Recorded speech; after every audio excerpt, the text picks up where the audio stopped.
Estamos en el módulo uno en esta parte de estudio de la Biblia, la parte de estudio bíblico, y estas son la última sección de clase. Vamos a estar hablando del panorama del Nuevo Testamento, vamos a ver algunos aspectos de la Escritura que todos tenemos en nuestra Biblia y que podemos acceder a ellos claramente. También vamos a tomar en consideración algunos aspectos históricos del Nuevo Testamento. Es necesario que sepamos un poquito como de la cultura del momento, cuáles fueron las motivaciones para escribir, eh, y entender un poquito más cómo es que llegamos a este punto de tener el Nuevo Testamento. Sí, ya en clases anteriores entiendo que con el profe Abraham habían visto panorama del Antiguo Testamento. Es necesario también tenerlo claro porque los autores del Nuevo Testamento eh, solo tenían unos escritos hasta cierto punto. Y esos escritos era el Antiguo Testamento. Así que si para ellos era importante, para nosotros también debe serlo. Vamos a intentar tener esta clase. em, Quizás no va a ser una clase tan profunda. La idea es que sea lo suficientemente sencilla para que todos nos llevemos algo, para que cuando vayamos al texto bíblico podamos ubicarnos, podamos saber en qué tipo de escrito estamos y comprender algunas cosas que quizás hasta este punto pudieron habernos quedado en duda. Así que bueno, bienvenidos a todos los que vienen llegando. Vamos a comenzar. Bueno, contarles un poco acerca de mí. Todos somos de casa. Creo que por ahí vi quizás algún par de nombres que no recuerdo haberlo visto antes. Como saben, estoy casado con Rebeca. Eso es uno de mis mayores logros en la vida. Soy dentista de profesión. Soy misionero con Cruz Chile y actualmente estoy estudiando una maestría en estudios teológicos con el Seminario Bautista Internacional Teológico Bautista. Eh, eso es un poquito acerca de lo que hago. Soy misionero a tiempo completo, es a lo que dedico mi vida. Entonces vamos a ver un poquito respecto al plan de esta clase. Como saben, vamos a tener, eh, como, como de costumbre, cerca de una hora de clase, eh, y vamos a tener un espacio para preguntas y respuestas. Así que toda duda que le haya surgido a lo largo de la clase, por favor anótela y al final podemos compartirla. Igual, si alguien quiere opinar algo, quiere, sí, agregar algo a la clase mientras la estamos dando, puede colocar el icono de levantar la mano y le damos la palabra. Aquí los puedo ver a todos, así que no se quede con su duda, eso es lo más importante, no se la lleve, coméntanosla. Entonces, este es el plan, no de la clase de hoy necesariamente, o no solamente de la clase de hoy, sino de las dos clases. Vamos a ver un poquito acerca del contexto judío en el Nuevo Testamento. Eh, como sabemos, la Biblia, los autores de la Biblia son judíos, eh, quizás algunos con doble nacionalidad, pero vienen todos de un contexto judío, especialmente los escritos del Evangelio nos retratan esa característica. Algunas cartas también tienen mucha implicancia en el contexto judío. Eh, Vamos a ver un poquito acerca de los escritos del Nuevo Testamento, una visión un poquito más macro de qué tipo de escritos tenemos, de sus fechas de composición, que nos van a ayudar a entenderlo un poco más. Vamos a ver los evangelios y hechos eh, como una unidad aparte. Y ahí terminamos este primer, eh, esta primera clase. O sea, esa es nuestra meta hasta hoy. Espero que la logremos. Para la semana que viene vamos a ver el contexto grecorromano del Nuevo Testamento. Como dije, los autores son judíos, eh, se desarrolla dentro de un contexto judío, pero después cuando entramos a las epístolas y aún en parte del Evangelio, hay un mundo romano que está dominando y que es necesario que entendamos algunas cosas de ese mundo. Vamos a hablar un poquito de Pablo, el autor más prolífico del Nuevo Testamento, eh, de quien tenemos mayor cantidad de escritos. Y vamos a ver finalmente las epístolas y Apocalipsis. Apocalipsis quizás vamos a tocar un poquito respecto a él y cómo podemos, eh, o una idea de cómo acercarnos al libro de Apocalipsis. Sé que a Miguel es un tema que le gustaría saber. Eh, Así que vamos, vamos a comenzar hablando del contexto histórico del Nuevo Testamento. Eh, Dice, durante la vida de Jesús, la población de Palestina era increíblemente diversa. Incluso ante el pueblo judío no había un solo y unificado sistema de fe ni de práctica. Aún así, había ciertas cosas que casi toda la gente judía creía. Solo hay un Dios y este Dios los había escogido para que fueran el pueblo elegido y santo, distinto a todos los demás pueblos o naciones de la tierra. También Dios había hecho un pacto con ellos y les había dado la Torá. Entonces, primero para comprender el contexto histórico del Nuevo Testamento, eh, debemos ubicarnos en dónde se desarrollan los hechos. La mayoría de los hechos se desarrollan en Israel, en Palestina, en toda esta región que si vimos en el contexto del Antiguo Testamento, o esto termina con la restauración del pueblo de Israel regresando del exilio. El pueblo de Israel estuvo exiliado en Babilonia, eh, regresa a Israel, regresa a una parte del pueblo, pero como bien tenemos claro, no regresan todos. Muchos se quedan en Babilonia, muchos se quedan en otras partes del mundo. Tienen una cierta libertad por un breve periodo de tiempo, pero luego llegan eh, los macedonios, llegan los griegos y los vuelven a oprimir.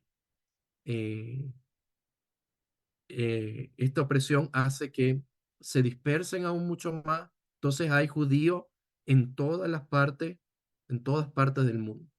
eh, Personas que conservaban su fe, que conservaban sus creencias, pero que están dispersos en todas partes. Los griegos brindan la posibilidad de que hayan mejores caminos. Durante este periodo, la religión judía cambia. Antes del exilio, no vemos sinagoga. Ahora, cuando vamos al Nuevo Testamento, nos encontramos con que hay sinagogas, ¿no? Jesús iba a la sinagoga. Eh, los judíos durante el exilio buscaron alguna manera de conservar su fe. Eh, Esta manera de conservar muchas veces era teniendo escuelas donde pudieran enseñar la fe judía. Entonces ahí surge la sinagoga, como una extensión o una manera de vivir la fe fuera de la tierra prometida, fuera de Israel. Cuando ellos regresan, siguen teniendo sinagoga. Como dije, podemos ver la sinagoga de Capernaum. Eh, en fin, donde en cualquiera de las ciudades donde iba Pablo a predicar a los gentiles, muchas veces iba a la sinagoga primero. Esto nos quiere decir que había de estas en cualquier lugar. Ahora, luego de la conquista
Están los herodianos, eh, partidarios del rey Herodes, están los samaritanos, después de la destrucción del exilio babilonio. Hay algunas personas que quedan, que toman las tierras los, del antiguo pueblo de Israel y de Judá, y esos son los samaritanos. Sabemos por el texto bíblico y lo que hemos escuchado que los samaritanos, los judíos no querían a los samaritanos, no eran sus personas favoritas. Estaban los esenios, que era una secta que abogaba por vivir la Torá y la ley de una manera estricta y apartada del mundo. Los esenios son muy importantes porque fundaron escuelas, lugares de retiro donde iban y copiaban la Torá, y gracias a ellos tenemos los rollos Mar Muerto. Estaban los celotes, que era un movimiento radical, era como eh, el movimiento extremo de los judíos que buscaban una resistencia armada contra los romanos. Eran básicamente guerrilleros, terroristas. Eh, Hay uno de los eh, discípulos de Jesús que se llama Simón y se le dice Simón el Celote. Eh, Probablemente pertenecía a este grupo de los celotes. Celote viene de celo en hebreo. Y en Números 25 se nos habla del primer celote. Ahí se lo dejo para que lo pueda investigar en su tiempo libre.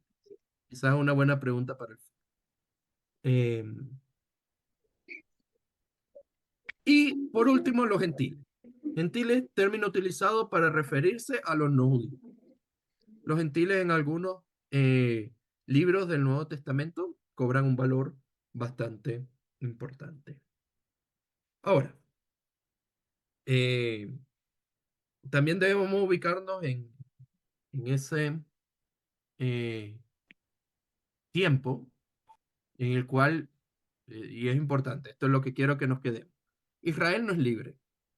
Israel está bajo el gobierno romano, es un gobierno militar que tiene muchos beneficios, como buenos caminos, protección, cierta paz, pero está bajo el gobierno estás bajo el control de un gobierno extranjero.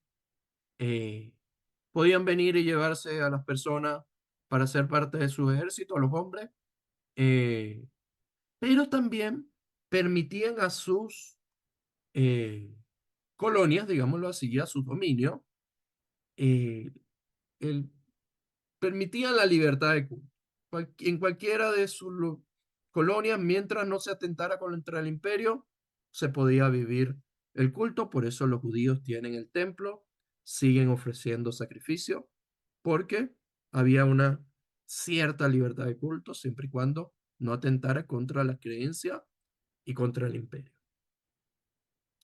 Entonces, acá tenemos algunas estructuras o cómo podemos dividir a los libros del Nuevo Testamento. Tenemos los evangelios, eh, Mateo, Marcos, Lucas, Juan. Tenemos el libro de Hechos. eh, los evangelios son libros narrativos, eh, con bastante historia. El libro de Hechos lo consideramos un libro histórico. Es un libro también narrativo, eh, y es un tipo de libro histórico acorde a la época. Tenemos las cartas de Pablo a iglesias, en las cuales tenemos Romanos, Primera y Segunda de Corintios, Efesios, Gálatas, Colosenses, Primera y Segunda de Tesalonicenses. Tenemos cartas de Pablo a personas, que es Primera y Segunda de Timoteo, Tito y Filemón, también llamadas cartas pastorales. En escuela dominical estamos estudiando las cartas pastorales. Tenemos el libro de Hebreos, eh, tenemos cartas escritas por otras personas o por otros autores que no es Pablo. Eh, Tenemos primera y segunda de Pedro, la epístola de Santiago, primera, segunda y tercera de Juan y Judas. Y por último, Apocalipsis, que es un libro que también corre en un género diferente, un poquito eh, diferente. Ahora, cuando nos acercamos al Nuevo Testamento debemos tomar algunas consideraciones importantes. Una es que el Nuevo Testamento, como lo tenemos en nuestra Biblia, cuando usted abre su Biblia o abre su aplicación, ve que tiene un orden. Ese orden debemos estar claros que no es cronológico. El primer, y esto lo ha dicho el pastor antes en el culto, el primer libro escrito no es el libro de Mateo y el último libro escrito no necesariamente es el libro de Apocalipsis. Entonces no están escritos en un orden cronológico. No fue que el primero fue Mateo, segundo Marcos, no. Eh, Están acomodados en un orden de tipo de escrito. Si usted lo ve, tiene un sentido.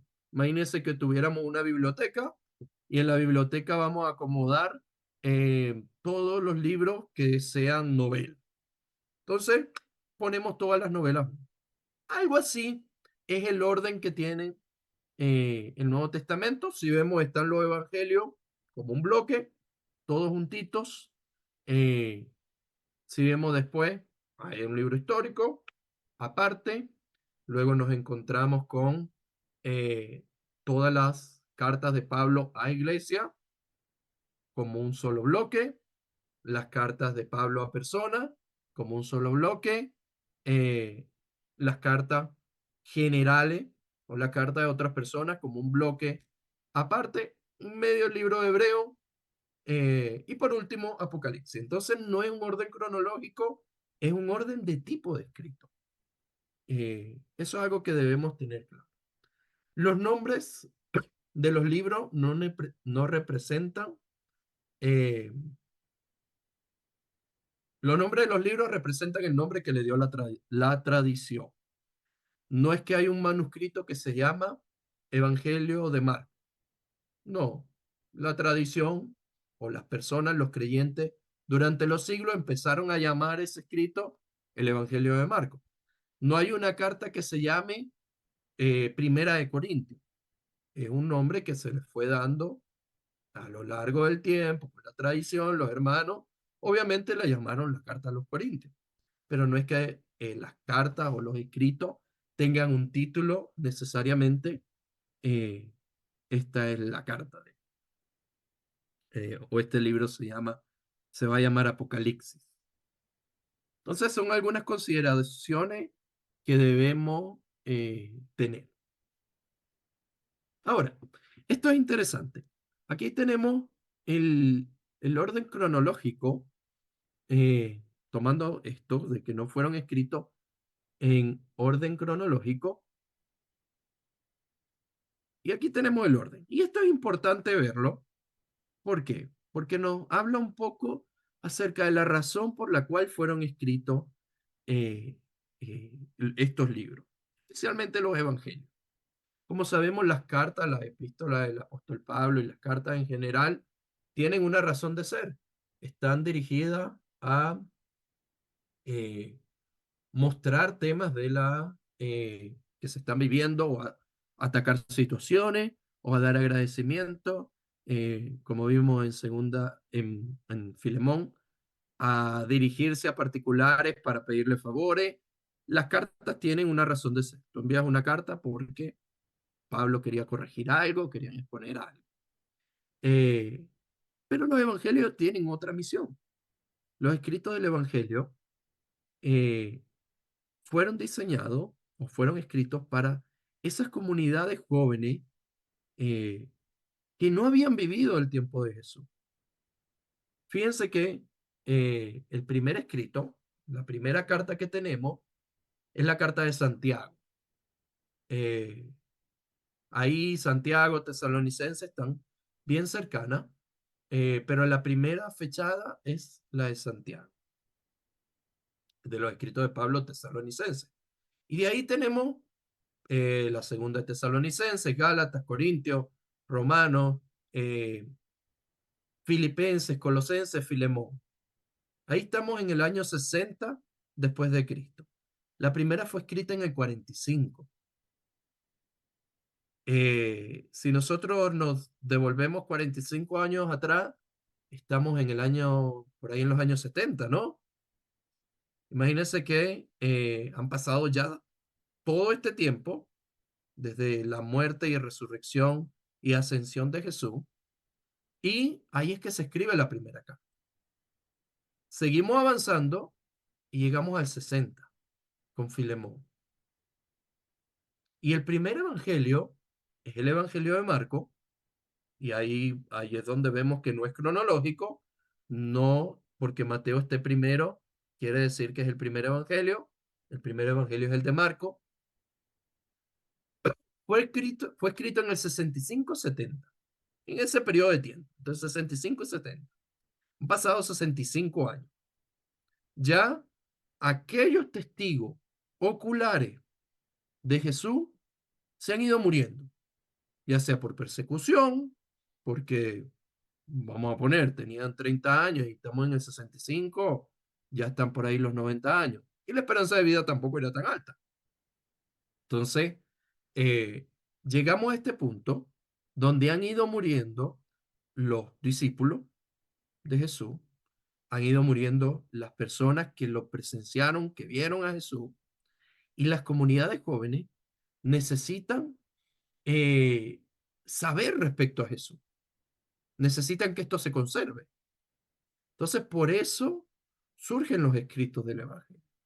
Por eso surge el Evangelio de Marcos, el Evangelio de Mateo, de Lucas, los hechos, eh, surgen para dar respuesta a esas comunidades jóvenes, para dar respuesta a individuales que querían conocer más sobre Jesús, sobre lo que Jesús hizo. De hecho, si vemos el inicio del Evangelio de Lucas, escrito a Teófilo, dice, para que conozcas más sobre lo que Jesús hizo, para que amplíes tu conocimiento. ¿Cómo se ha conservado hasta ese punto? A través de tradición oral. Luego sigue eh, siguen los escritos y el último es el libro de Apocalipsis. Ahí nuestra Biblia sí lo tiene claro que el último fue Apocalipsis. Pero el Evangelio de Juan es un evangelio también fechado bastante tarde, año 90. Muy bien. Los autores, esto es algo que debemos tener presente, los autores de los libros del Nuevo Testamento no sabían que estaban escribiendo las escrituras. Marcos cuando escribió no dijo, esto que yo estoy escribiendo algún día va a ser parte de la Biblia. No, eh, creemos que han sido escritos por inspiración divina, eh, pero ellos no sabían que estaban escribiendo la Biblia. No sabían que el Nuevo Testamento alguna vez existiría. Ellos nunca pensaron en vamos a hacer otra Torá. Mucho menos que los escritos serían parte, que sus escritos serían parte de él. Sin embargo,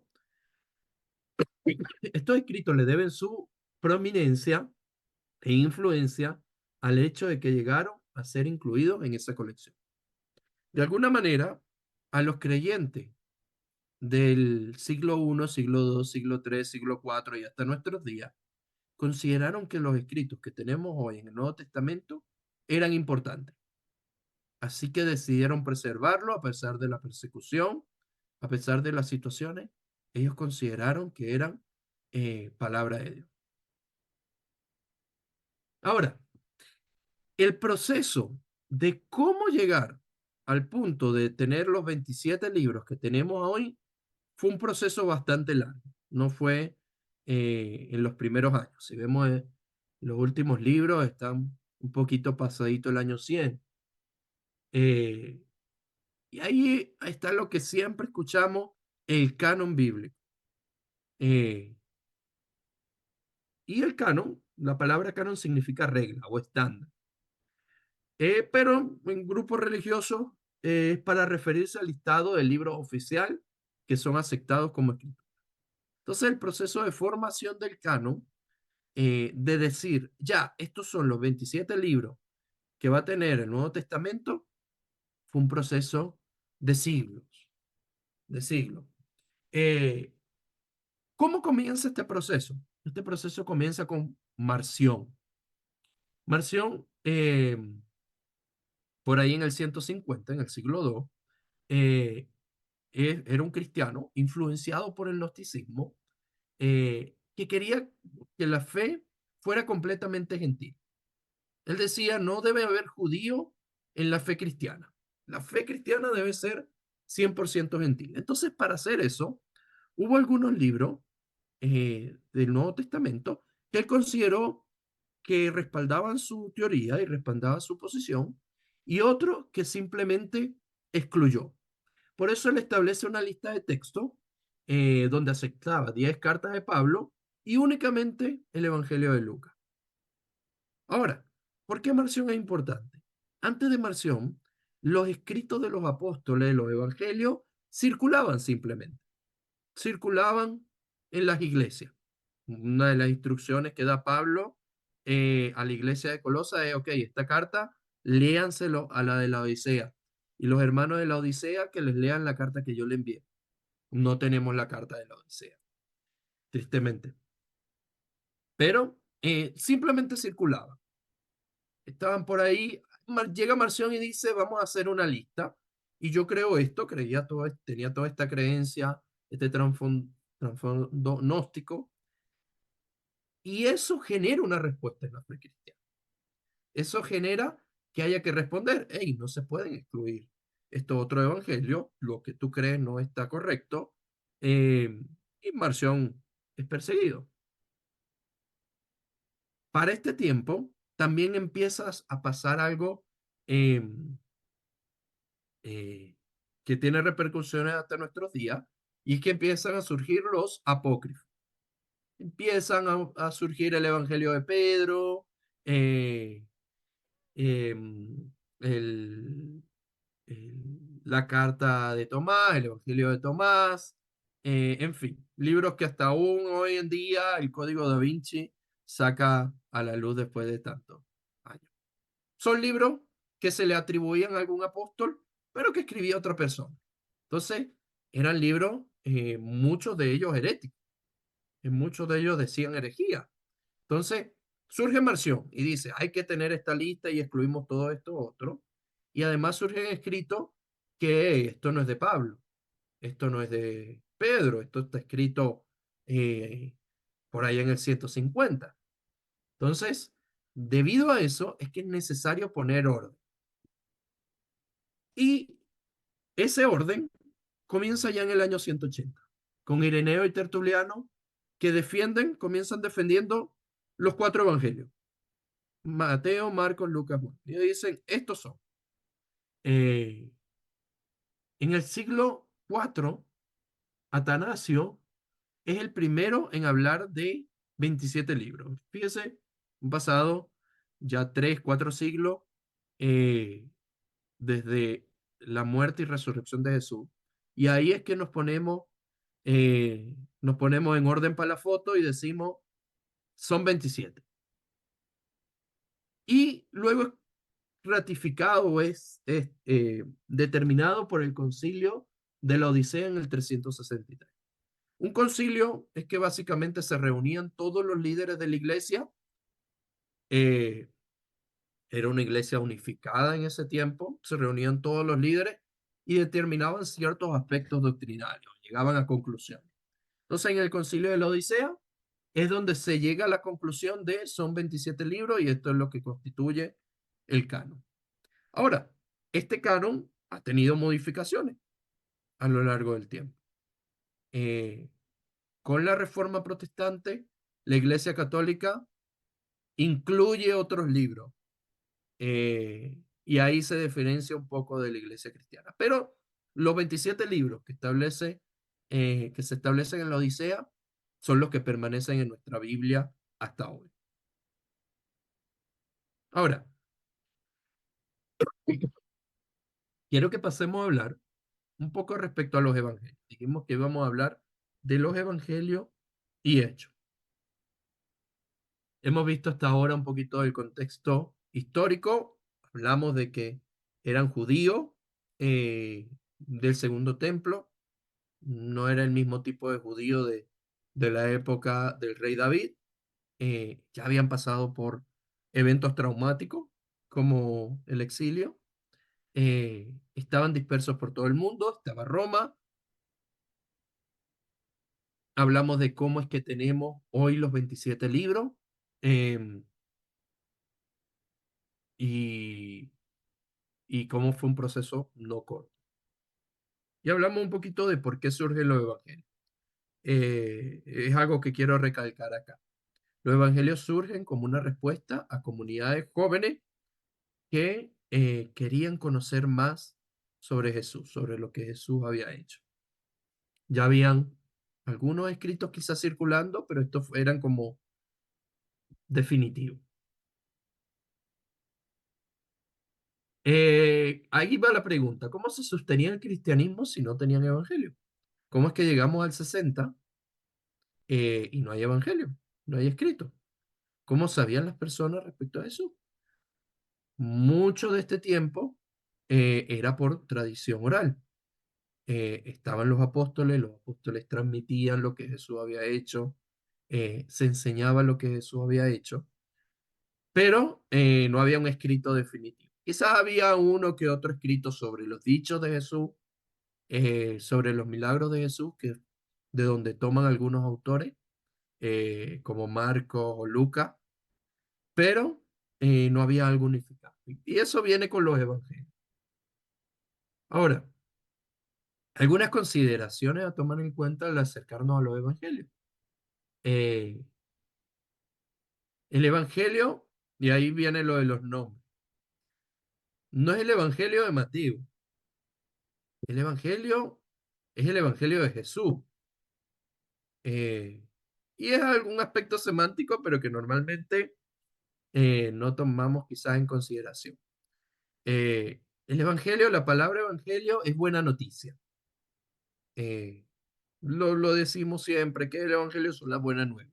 Es una buena noticia, es una proclamación de una buena noticia. ¿Y la buena noticia de quién? La buena noticia de Jesús. Ahora, entonces, ¿por qué se llama Mateo? Bueno, es el evangelio de Jesús, las buenas noticias de Jesús, según Mateo, según Marco, según Lucas, según Juan. Eh, ¿Esto qué quiere decir? ¿Quiere decir que tenemos cuatro tipos de evangelio? No, tenemos cuatro puntos de vista desde los cuales se ve al mismo personaje, a Jesús. Cuatro puntos de vista desde los cuales vemos al Salvador y donde se recalcan muchas veces aspectos diferentes. Mateo, Marcos y Lucas son considerados sinópticos.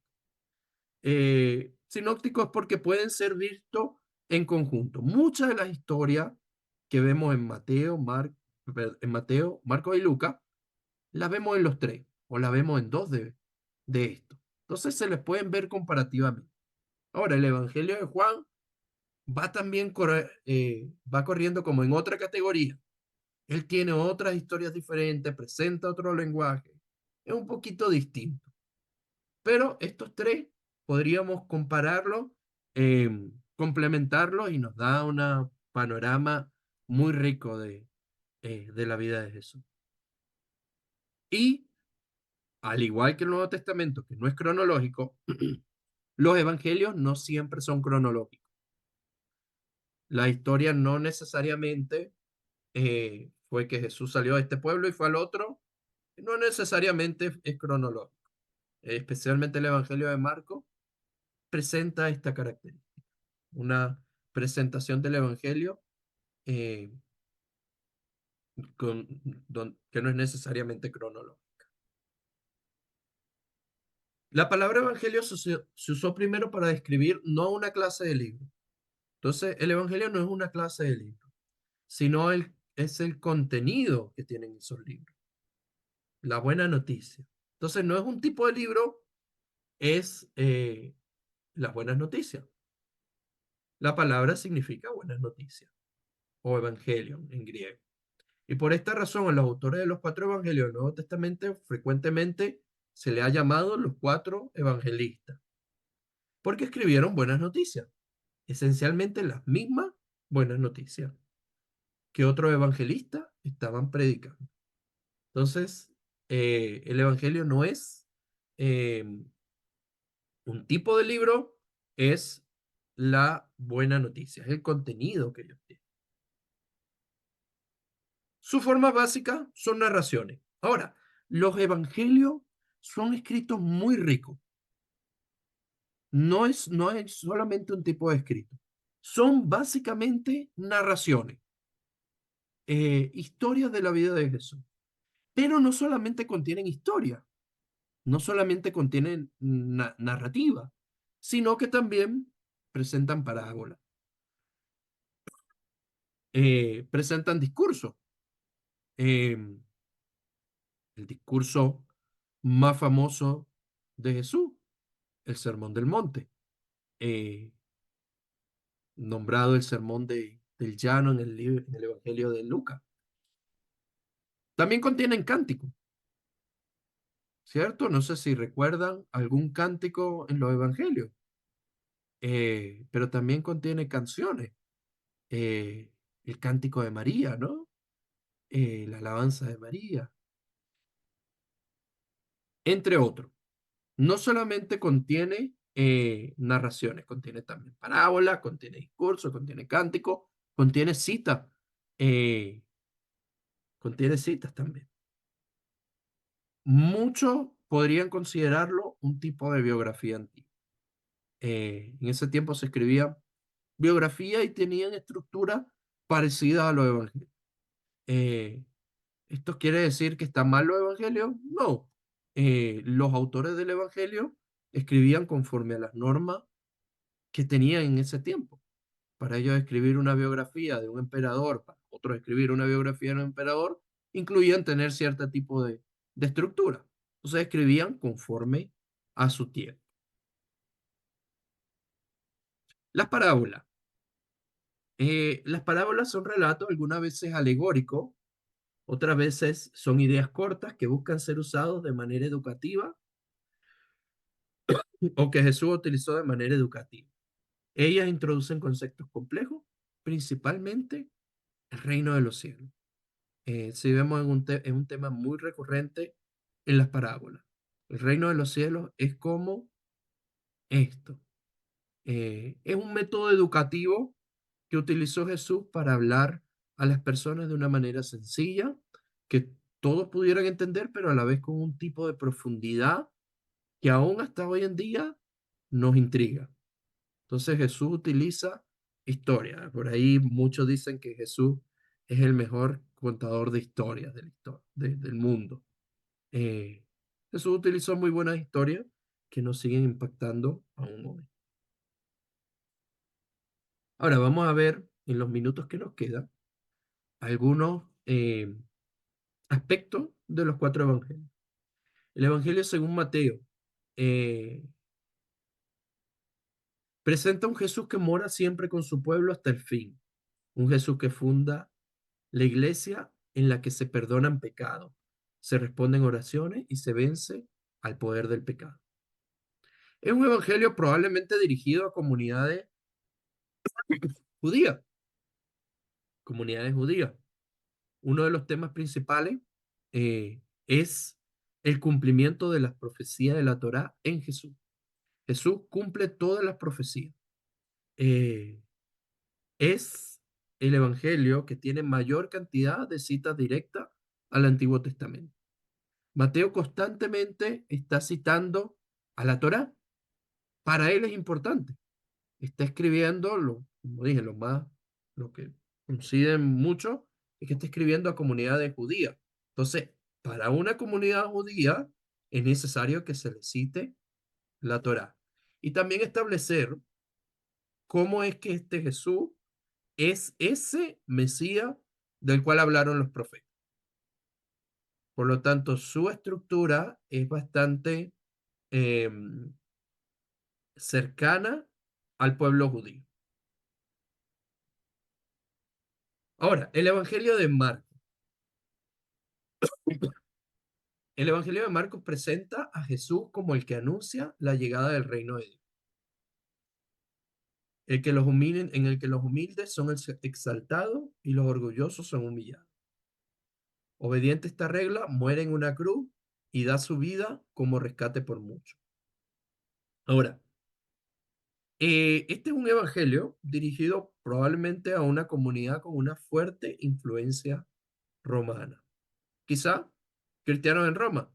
Vemos que segunda de Timoteo, Pablo, los que vieron en escuela dominical, Pablo le pide a Timoteo, tráete a Juan Marco, tráete a Marco porque me es útil. Pablo está en Roma. Después vemos, o también podemos ver en la epístola de Pedro, que habla de Marco como alguien que está ahí en Roma, con alguien que le sirve. Entonces, probablemente fue escrita a cristianos que están en Roma o que tienen una fuerte influencia romana, que eh, quieren comprender quién es este Jesús. Es un evangelio de acción, no es un evangelio, si vemos un evangelio bastante corto, pero no se detiene tanto en detalles. De hecho, él, para Marcos, no es importante el nacimiento de Jesús. Es algo que él obvia. Ya nos encontramos con, en el capítulo 1 principio del Evangelio de nuestro Señor Jesucristo. Y nos lo encontramos, listo, la tentación. No vemos a Jesús niño. No sabemos cómo fue su nacimiento. No se nos habla eh, de la concepción, nada. Nos encontramos con un Jesús ya grande y que entra de una vez a la acción, pero un Jesús que no es comprendido. Esto es un aspecto clave. Gran parte del Evangelio gira en torno a la identidad de Jesús. Todo el mundo se pregunta, ¿quién es este Jesús? Eh, ¿Por qué puede perdonar pecado? ¿Cómo se atreve a perdonar pecado? Eh, Uno de los puntos más clave o crucial en el Evangelio es cuando Jesús le pregunta a sus discípulos, ¿quién dicen las personas que soy yo? Y ellos le dicen, bueno, algunos dicen que eres Juan el Bautista, algunos de los profetas, Elías. Ajá, y ahora, ¿quién dicen ustedes que soy yo? Y ahí Pedro dice, tú eres el Cristo, el Hijo del Dios viviente. Eh, es uno de los puntos más clave, pero la identidad de Jesús es algo que se va manejando durante todo el libro. Y la gente parece que todavía no entiende quién es Jesús. El punto clímax se da en la cruz, cuando el soldado romano reconoce este hombre verdaderamente el Hijo de Dios. Entonces, la identidad de Jesús es un tema clave. Vemos a Jesús también guardando secretos respecto a su identidad. Sana a una persona, como el leproso del capítulo 1, y le dice, anda, preséntate al sacerdote y no digas que yo hice esto. Entonces, el secreto mesiánico. Él constantemente está como, no digan nada respecto a mí. No digan respecto a qué estoy haciendo. Y ese secreto se mantiene hasta el final del libro. Al final del libro, las mujeres van a la tumba, encuentran que está vacía, que Jesús resucitó, salen corriendo y no le cuentan a nadie. Entonces, el secreto mesiánico. El Evangelio de Lucas presenta como alguien cuyas palabras y obras liberan a los oprimidos. Jesús viene a buscar y a salvar a los perdidos y a liberar a todo el que describe como cautivo, a los que describe como cautivo. Es un evangelio dirigido a Teófilo. Teófilo es un cristiano probablemente griego, probablemente sea también, es una de las teorías, un grupo de creyentes. Teófilo, Teodio, Filo, amor, el que ama a Dios. Entonces, yo soy un Teófilo, yo amo a Dios. Entonces, podría ser una comunidad griega. Es un evangelio donde tienen mucho protagonismo las mujeres. Eh, Vemos que, tomando otra vez esta idea del nacimiento de Jesús, Lucas hace bastante énfasis en el nacimiento de Jesús, sobre todo en el tiempo previo al nacimiento. Y retrata a María encontrándose con Elizabeth, retrata la anunciación del nacimiento de Juan el Bautista. Entonces, las mujeres tienen un papel muy importante en el Evangelio de Lucas y los extranjeros también. Eh, los extranjeros en el Evangelio de Lucas siguen a Jesús. Es de todos los evangelios el que tiene mayor cantidad de parábolas. Eh, Hay parábolas en el Evangelio de Lucas que son únicas, que solo aparecen en este Evangelio. Hay muchos textos únicos, como el Camino a Maús, al final en el capítulo 26. Eh, entonces, es un Evangelio único. Y por último, nos encontramos con el Evangelio de Juan. Eh, como dije, este es el Evangelio de los cuatro el más diferente. Presenta a Jesús como el que revela cómo es Dios en realidad. Jesús es la palabra de Dios hecha carne y revela con sus palabras y obras todo lo que se puede saber de Dios. El resto de los evangelios te presenta una historia de este Jesús que es hijo de Dios, hijo de hombre y que va en el camino a la cruz. En cambio, Juan te parte desde el principio, Jesús es Dios, Jesús es el verbo. Eh, no intentemos descubrirlo. Acá está claro, Jesús es Dios. De todos estos es el único que tiene un enfoque teológico, un mayor enfoque teológico. Eh, Algo interesante es que él no usa la palabra milagros, sino que usa la palabra signos o señales. Da énfasis a los dichos de Jesús, pero no usa ninguna parábola. Eh, y casi todo su contenido es único. El relato de la crucifixión se comparte con el resto del Evangelio, eh, algunos relatos, pero la mayoría de sus descripciones son únicas. Nos encontramos a Jesús en Israel muchas veces. Nos encontramos a Jesús en Israel, en Jerusalén, para varias fiestas, para la fiesta de los tabernáculos. Nos encontramos a Jesús eh, en otros aspectos. Ahora, para finalizar, eh, y haciendo honor a la hora, vamos a hablar del libro de los Hechos. Normalmente, y aquí hay un debate interesante. ¿Cómo se debería llamar ese libro? Eh, ¿Por qué? Se llama normalmente Hechos de los Apóstoles, pero retrata realmente los hechos posteriores de la vida de los 12 apóstoles, unos capítulos más adelante y después surge un gran protagonista, que es Pedro, por algunos capítulos, y luego Pedro disminuye y aumenta el protagonismo de Pablo. Pablo se vuelve el dueño del libro de Hechos. Es el segundo tomo de los escritos de Lucas a Teófilo. Otro nombre propuesto es Hechos de la Iglesia Primitiva, eh, pero tampoco es fiel a retratar a toda la iglesia primitiva. Hechos de Jesús es un nombre propuesto que también tiene sentido porque no solo habla de las cosas que Jesús hizo, sino que siguió haciendo a través de los apóstoles. Y otro nombre propuesto sería Hechos del Espíritu Santo, porque es como el punto crucial al principio del libro. Pero de una u otra manera es un libro que retrata algunos aspectos de la vida de la iglesia primitiva, de algunos apóstoles, y que nos dan como ese parámetro o esa ventana para saber cómo eran las primeras comunidades de fe. Bien, acá quiero agregar algunas cosas. Es, como dije, es un libro escrito por Lucas, eh, gran parte del libro está escrito en primera persona. Entonces Lucas en un punto pasa a ser protagonista, pasa a ser parte de los viajes de Pablo.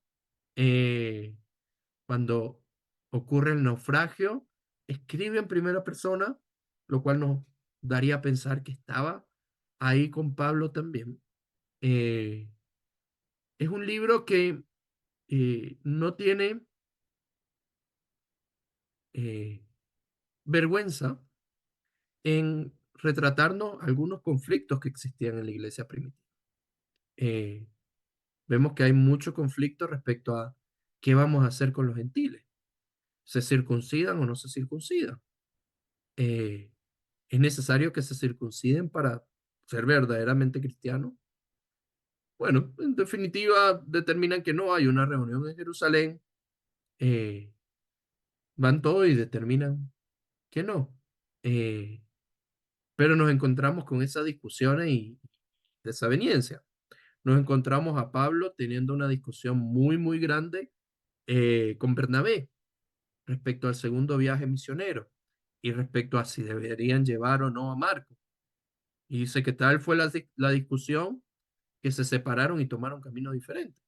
Entonces, es un evangelio que no tiene problemas en mostrar con las dificultades que vive la iglesia primitiva, las dificultades que viven las comunidades de fe. Eh, Algo poético y que siempre se dice es que es un evangelio es un libro con un final abierto. Nos encontramos a Pablo viviendo en una casa o estando preso en una casa, en casa por cárcel, y ahí termina el evangelio, con un deseo de ir a España. Eh, Porque en España está el fin del mundo, en su época, la Finisterra. El, eh, es un libro histórico, pero no es un libro histórico a la manera de la que nosotros escribimos historia. Es un libro histórico a la manera en la que se escribía historia en el siglo I. Entonces, no podemos verlo necesariamente como que quizás los hechos fueron cronológicos. No, en ese tiempo no era tan importante la cronología, era muy importante el fondo de los hechos, lo que había sucedido. Entonces, por eso es como que, viene la historia de Pablo, de Pedro, y luego surge la de Pablo. Entonces, como que pareciera que en un punto se traslaparan las dos. Eh, en ese tiempo los libros históricos, muchos libros históricos, contrastaban a dos personas. Este parece un libro que contrasta a dos personas, a Pablo y a Pedro. Eh, entonces, bueno, es algo que debemos tener en consideración cuando nos acercamos al libro de Hechos.